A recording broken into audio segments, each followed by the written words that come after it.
성탄이 되면 메리 크리스마스라고 합니다. 근데 요즘에 미국에서는 메리 크리스마스 대신에 해피 할러데이, 행복한 휴일 되세요, 이런 인사를 많이 해요. 메리 크리스마스라 해야 될까, 해피 할러데이라 해야 될까, 왜 이런 논쟁이 일어나고 있는가 하면, 이 성탄에 더불어서 이 연말 이것을 종교적인 색채를 떼어서는 안 된다, 이래서 지금 미국에서는 메리 크리스마스라고 부르지 않아야 된다는 이런 운동이 일어나고 있습니다. 여러분, 요즘에도 우리가 대형 백화점들을 가보게 되면 트리가 있는데요, 그 트리에 보면은 메리 크리스마스 대신에 해피 할러데이, 연휴를 잘 보내세요, 이렇게 세태가 변화되고 있습니다. 이 성탄의 참된 의미가 점점 사라지고 있는 것 같아요. 오늘 우리는 우리 주님을 예배하게 왔습니다. 그래서 이렇게 한번 서로 인사하십시다. 자, 축복하시며 인사하시는데요, 구주 예수님이 오셨습니다, 이렇게 한번 인사하십시다. 네, 이번에는 구주 예수님이 오셨습니다. 메리 크리스마스. 시작. 구주 예수님이 오셨습니다. 메리 크리스마스. 예, 앞에 내용이 없으면은 메리 크리스마스는 상투적인 언어로 바뀔 거예요. 뭐가 기쁠까? 그 크라이스트, 그 예수님이 계셔야 되는데 세상은 예수님을 잊도록 만들고 있습니다. 여러분, 예수님은 성자 하나님이시고 죄인을 구원하기 위하여 이 땅에 오신 우리의 주님이시며 왕이신다는 사실을 우리는 알아야 하는 것입니다. 죽기 위하여 이 땅에 오신 우리 하나님, 그 예수 그리스도를 기뻐하는 것이 메리 크리스마스가 되는 것이죠. 성경에 보게 되면 예수님이 이 땅에 오셨지만은 모든 사람들이 다 예수님을 기쁘게 받아들인 것이 아닙니다. 저는 오늘 여러분들이 잘 알고 계시는, 우리 아이들도 익히 알고 있는 동방박사 이야기를 좀 하려고 하는데요, 동방박사들은 이 동방에서 왔다 해서 이 동방이 어딘지는 정확하게 모르지만 학자들이 대체적으로 페르시아라고 봅니다. 예루살렘과 페르시아는 서울과 부산의 약 3배 정도 되는 거리입니다. 그리고 이 박사들은 지혜자라는 것인데 별을 연구하는 사람이에요. 천문학자고요. 이것을 조금 다르게 부르면 점성술가, 별을 보면서 미래를 예언하는 이러한 학자들입니다. 지식인들이죠. 그런데 이 페르시아에는 유대인들이 살고 있었다고 합니다. 우리는 어떤 이유인지는 몰라요. 특별한 하나님의 은혜죠. 전혀 예수님을 모르는 사람들이, 별을 연구하는 사람들이 특별한 하나님의 은혜를 입어서 그 별의 인도함을 따라 왔더니 예루살렘, 그런데 왕이 있는 줄 알고 왕궁으로 찾아갑니다. 여기서 이제 일어난 일들을 제가 여러분께 좀 말씀을 드리려고 해요. 자, 1절과 2절을 한번 보셔야 오늘 말씀은 이해가 되겠습니다. 헤롯 왕 때에 정확한 시기가 있고요, 예수께서 유대 베들레헴에서 태어나셨다. 예수님의 탄생은 역사적인 사실이라는 것이죠. 동방으로부터 박사들이 예루살렘에 이르러 말을 합니다. 자, 2절 함께 읽을까요? 시작.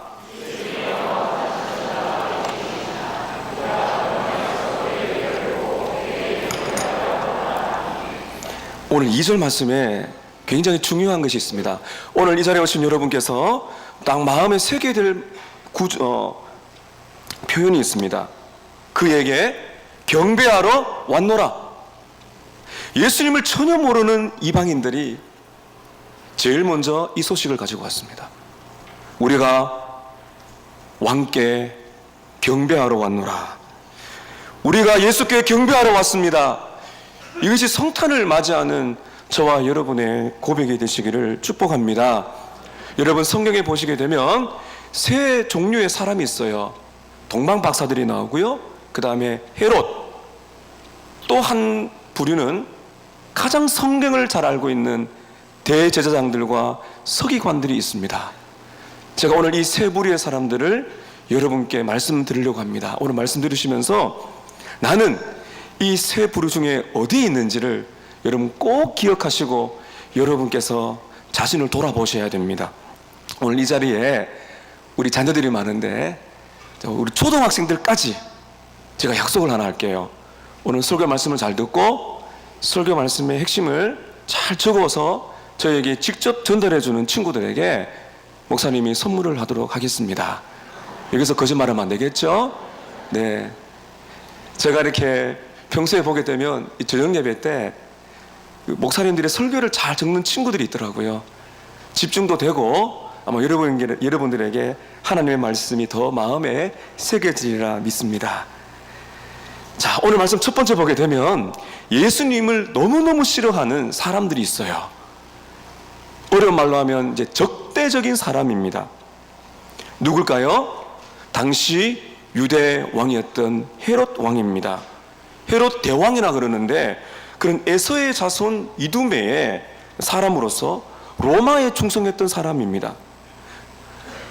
그는 유대인들의 혈통과 다르다는 것 때문에 에서의 자손이지요. 그는 굉장히 적대심을 가지고 있는데 유대인들의 환심을 사기 위해서 예루살렘 성전을 지어줍니다. 굉장한 건축가예요. 예술가고요. 뛰어난 사람입니다. 근데 이 사람의 문제가 무엇인가 하면 성격이 포악합니다. 교활하고요. 시기와 질투심이 많고 피해 망상증에 사로잡힌 분입니다. 그래서 얼마나 피해의식이 강한가 하면 부인과 두 아들을 죽여버립니다. 우리나라 옛날에 어떤 인물을 생각나세요? 궁예와 같은 인물이라고 볼 수가 있어요.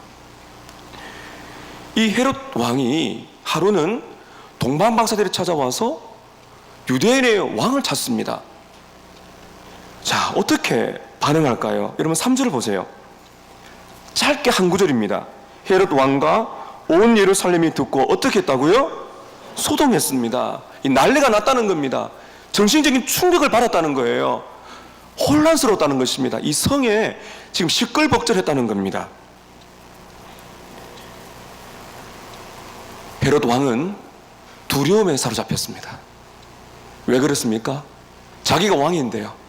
자기가 늙은 노인이지만 왕인데 유대인의 왕이 태어났다는 겁니다.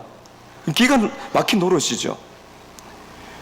두려움에 휩싸였습니다. 질투심이 막 오릅니다. 내가 살아있는데 유대인의 왕이 누가 있단 말이지. 그래서 4절에 보게 되면은 성령을 잘 아는 그 대제사장과 서기관들을 불러서 유대인의 왕이 어디서 태어나느냐 물어봅니다. 그때 이제 이들이 이야기를 해주죠. 베들레헴에서 태어납니다. 그리고는 막 계산을 합니다. 아, 지금 나이가 이 정도 나이가 되겠구나. 이렇게 8절에 보게 되면은 이 동방박사들과 대화를 하죠. 언제 어떻게 왔느냐. 그러면서 2살 아래의 인물이 될 것이라고 생각합니다. 그리고는 여러분 아시는 것처럼 나중에 이 예수님을 죽이려고 베들레헴과 그 주위에 2살 아래에 예수님의 나이를 계산하고 2살 아래에 있는 아기들을 참혹하게 다 죽여버리죠. 여러분, 오늘날 이 헤롯이 살아있어요. 뭐라고요? 헤롯이 살아있다는 겁니다. 어디에 있을까요? 우리의 마음에 있습니다. 헤롯이 살아있어. 우리 마음에 헤롯이 살아있다는 거예요. 신학자 브루노는 이렇게 말을 합니다. 헤롯은 죽은 것이 아니고 헤롯은 살아있고 헤롯은 오늘 우리 안에 있다. 과장된 야망, 지위에 대한 욕심, 하나님께 대한 원망, 교활함, 그리고 인간에 대한 잔인함, 이 모든 것들이 하나님과 벌이는 전쟁의 모든 열매들이다. 우리 안에 여전히 헤롯처럼 예수님을 왕으로 인정하고 싶지 않는 마음이 우리 안에 남아있다. 이것은 우리가 싸워야 될 것이다. 이렇게 말을 했습니다. 여러분, 헤롯이 어디에 있나요? 성경에 보면은 이 참혹하게 예수님을 왕으로 인정하지 않고 예수님을 죽이려고 아기들을 죽여버린 이 잔인함이 어디에 있나요? 우리 안에 있습니다. 인생의 주도권과 싸웁니다. 예수님이 나의 인생의 왕이신가? 내가 왕인가? 여러분 잘 보세요. 여러분의 계획이 중요한가요? 하나님의 계획이 중요한가요? 오늘날에도 인생의 주도권을 싸우려고 여러분 마음속에 그 전쟁이 벌어지지 않습니까? 여러분, 여러분의 왕은 누구이십니까? 예수님께서 여러분의 왕이 맞습니까? 그럼 많은 분들이 그렇게 고백을 하는데 예수님으로부터 방해받고 싶지 않습니다. 내가 원하는 삶, 나의 계획이 엎어지고 뭔가 예수님이 나의 인생의 왕이 되시면은 내 인생을 재편해야 될까 두려워하는 사람이 있습니다. 여러분, 예수님을 왕으로 모신 사람은 그분께 모든 것을 맡겨드리는 적대자가 아닙니다. 내 인생의 주도권을, 내 인생의 열쇠를, 내 인생의 미래와 내 인생의 왕자 위에 예수님을 왕으로 모실 때 내 인생이 재편이 되고 예수님이 주도권을 잡으셔야 한다는 그 고백이 오늘 여러분 안에 있느냐를 저는 묻고 싶은 것입니다. 우리 안에 헤롯이 있습니다. 그 오늘 헤롯을 죽이는, 헤롯을 내려놓고 예수님을 왕으로 고백하는 이날 되시기를 바랍니다. 두 번째입니다. 헤롯과 정반대의 사람이 오늘 등장합니다. 무관심한 사람들이 있습니다. 이들은 성경을 너무너무 잘 아는 사람들입니다. 대제사장과 서기관들입니다. 여러분 4절을 보세요. 헤롯 왕이 궁금해서 모든 대제사장들과 백성의 서기관들을 모읍니다. 이들은 성경 박사입니다. 성경을 너무 잘 아는 사람들입니다. 그들에게 어떻게 묻습니까? 헤롯이 그리스도가 어디에서 나겠느냐? 그리스도, 메시아, 유대인들이 그렇게 기다리던 메시아, 해방할, 죄에서 구원할 그 메시아를 기다리고 있는데 그 메시아가 어디서 나느냐고 물었습니다. 여러분 5절과 6절을 보시면요, 너무너무 놀라운 고백이 나와요. 우리 한번 읽어볼까요? 시작. 이르되 유대 베들레헴이오니 이는 선지자로 이렇게 기록된 바, 또 유대 땅 베들레헴아 너는 유대 고을 중에서 가장 작지 아니하도다. 내게서 한 다스리자가 나와서 내 백성 이스라엘의 목자가 되리라 하였음이니라. 미가서 5장 2절 구약의 말씀을 거의 인용을 합니다. 약간 철자는 틀리지만은 선지자의 말에 의하면 유대 땅 베들레헴에 오는데, 유대는 베들레헴의 다윗의 고향이거든요. 다윗의 자손으로 예수님이 오신다. 그는 다스리는 자, 통치자요 백성의 목자가 됩니다. 이 말씀을 거의 암송하는 사람이 바로 지금 나와요. 왕이시여 베들레헴에 그리스도가 오십니다. 베들레헴은 작은 동네가 아닙니다. 거기서 온 세상의 통치자요 우리의 영혼의 목자가 오십니다. 이렇게 정확하게 성경 말씀의 예언을 인용했습니다. 대단한 성경 지식을 가졌습니다. 근데 여러분, 이들의 문제가 무엇입니까? 이들의 문제가 뭔가요? 베들레헴으로 가지 않는 것입니다. 여러분 이상하지 않으세요? 너무나 슬픈 현실이죠. 지금 누가 찾아왔나요? 예수님을 전혀 모르는, 여러분 유대인들은, 유대인이 아닌 사람들은 지옥의 땔감이라고 부르던 이방인들이에요. 근데 이방인들이 찾아와서 그리스도가 어디서 나십니까? 유대인의 왕을 찾고 있는데요, 충격을 받아야 되죠. 이렇게 물어야 됩니다. 아니 어떻게 당신들이 그리스도를 찾습니까? 유대인의 왕을 왜 당신들이 찾습니까? 어떻게 봤습니까? 물어봐야 되지 않겠습니까? 관심이 없습니다. 헤롯 대왕과 온 성이 떠들썩하고 난리법석인데도 이들은 전혀 미동을 하지 않습니다. 움직이지 않습니다.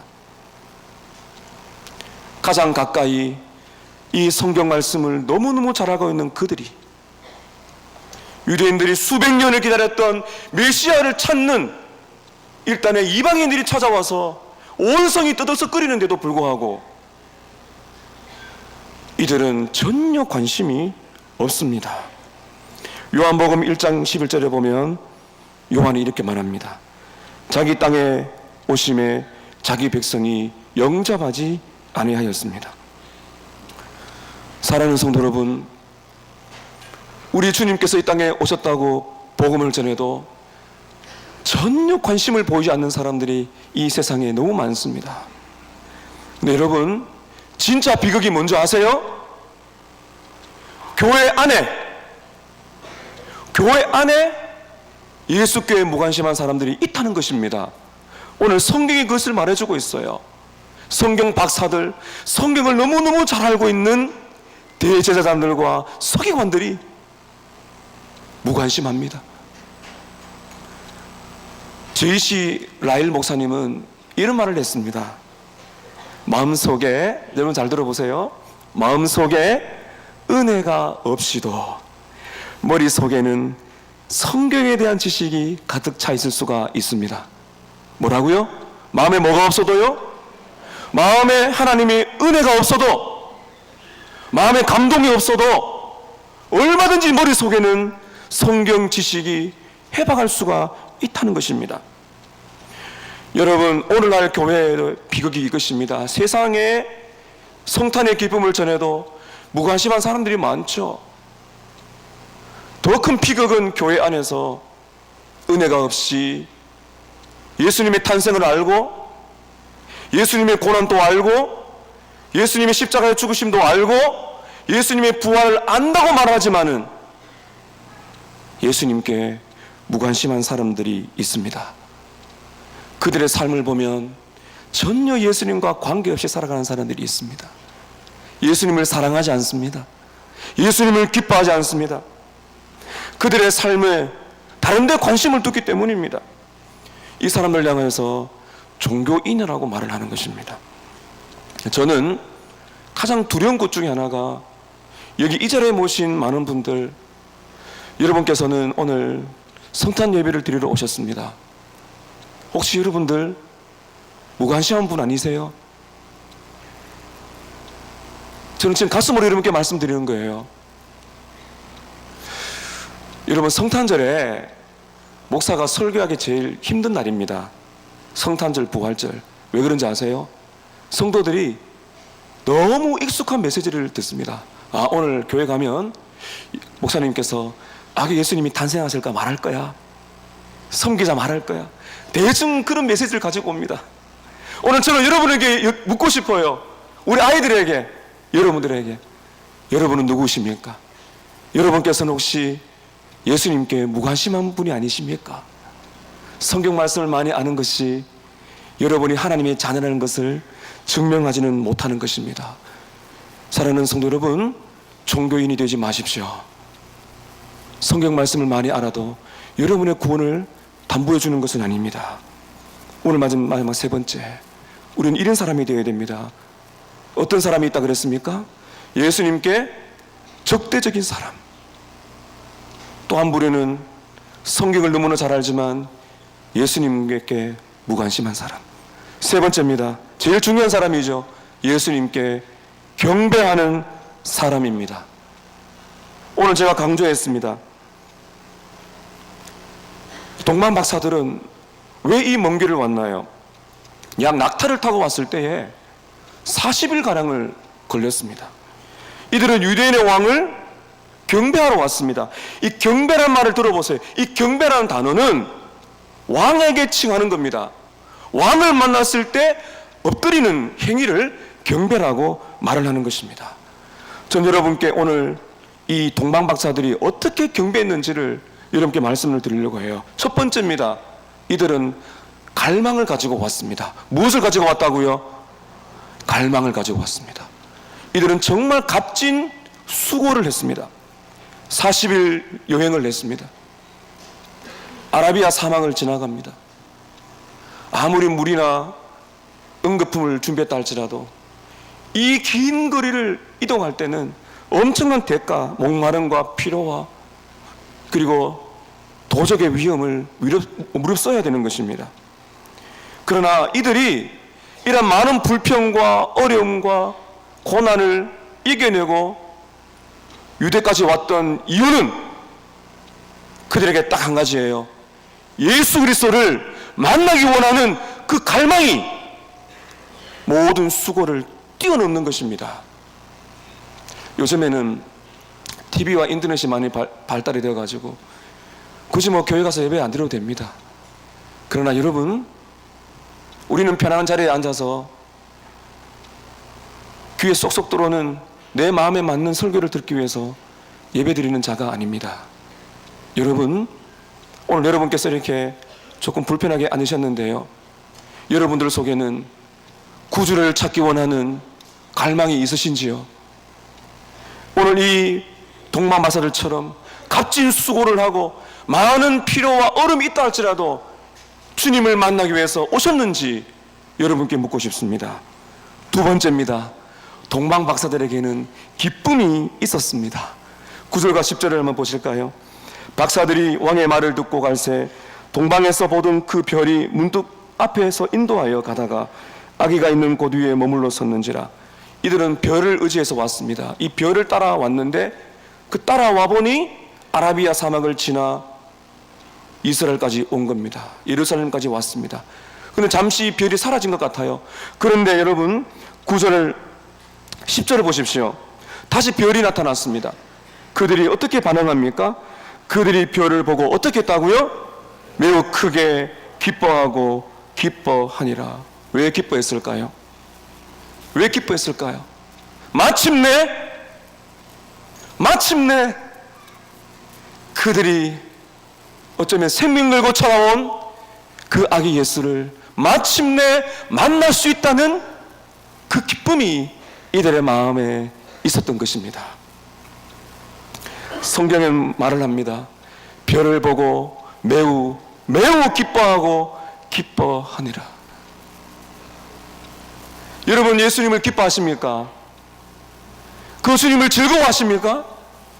예수님을 찾는 자들의 마음속에는 예수님께 익숙하지 않습니다. 여러분들이 성탄절에 익숙해지는 괜찮아요. 캐롤에 익숙해지는 괜찮습니다.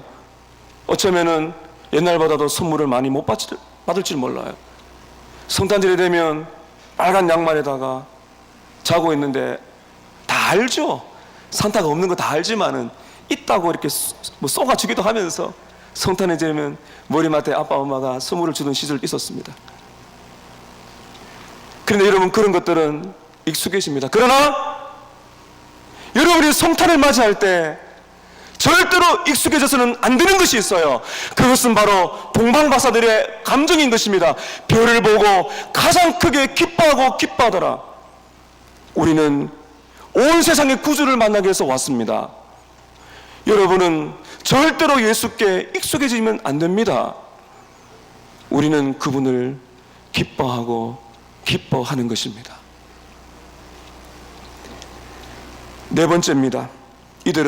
세 번째는 이들은 엎드렸습니다. 값진 수고의 열망을 가졌고요, 기쁨을 가졌고요. 세 번째는 그들은 엎드렸습니다. 11절입니다. 집에 들어가 아기와 그의 어머니 마리아가 함께 있는 것을 보았습니다. 드디어 아기를 만났습니다. 이 집이라고 나와 있는데 이 당시에 보면 이 마곡간이 그 안방과 연결되어 있다고 해요. 그래서 집이라고 지금 표현한 것이에요. 집에 들어가 보니 아기와 그의 어머니 마리아가 함께 있는 것을 보았습니다. 형편없는 누추한 곳에 마리아가 아기를 안고 있는 것을 보았습니다. 자, 여러분 어떻게 반응한지 보세요. 딱 한마디입니다. 엎드렸다는 것입니다. 그 아기를 바라보는 순간 그들은 무엇인가 형용할 수 없는 경외함이 사로잡히는 것입니다. 그리고 거기에 무릎을 꿇고 엎드렸습니다. 이 엎드렸다는 말의 원문을 보면 이 말을 바닥에 닿았다는 것입니다. 왜 그랬을까요? 이 아기 앞에 자기들은 한없이 작은 존재라는 것을 알았기 때문입니다. 우리는 예수 그리스도를 왕으로 고백합니다. 우리는 어떤 마음으로 고백합니까? 여러분 잘 들어보십시오. 우리는 그 구주 되신 우리 주님 왕 앞에 한없이 연약한 죄인임을 알아야 합니다. 오늘 예수를 왕으로, 여러분의 인생의 주로 그 십자가를 지러 오신 예수님을 만나기 원하신다면 여러분들께서는 엎드리셔야 됩니다. 그분 앞에 여러분이 바짝 엎드려서 그 고백이 나와야 됩니다. 주님, 저는 약한 자입니다. 저는 죄인입니다. 저는 구주가 없이는, 내 왕이 없이는 내 인생을 살아갈 수 없는 연약한 자입니다. 그 고백이 우리에게 필요한 것입니다. 네 번째는 보물을 드렸습니다. 11절 끝을 보십시오. 엎드려 아기께 경배하고 보배 합을 열어 황금과 유향과 모락을 예물로 드렸습니다. 이전에 옛날에 많은 주석가들은 황금을 이렇게 왕으로서, 또 유향을 하나님의 신성으로서, 모락을 예수님의 죽음으로 의미하지만은 신빙성이 없는 것으로 학자들이 지금 보고 있습니다. 중요한 것은 무엇인가 하면 이겁니다. 한번 따라 하실까요? 나의 보배합을 열어 주께 드리라. 여러분, 오해하시면 안 됩니다. 헌금을 많이 하라, 제가 이 말씀 지금 드리는 것이 아니에요. 보배합을 열었다는 겁니다. 무슨 말입니까? 여기 나는 이 황금은 왕께 드리는 최고의 상징적인 선물이고 비싼 겁니다.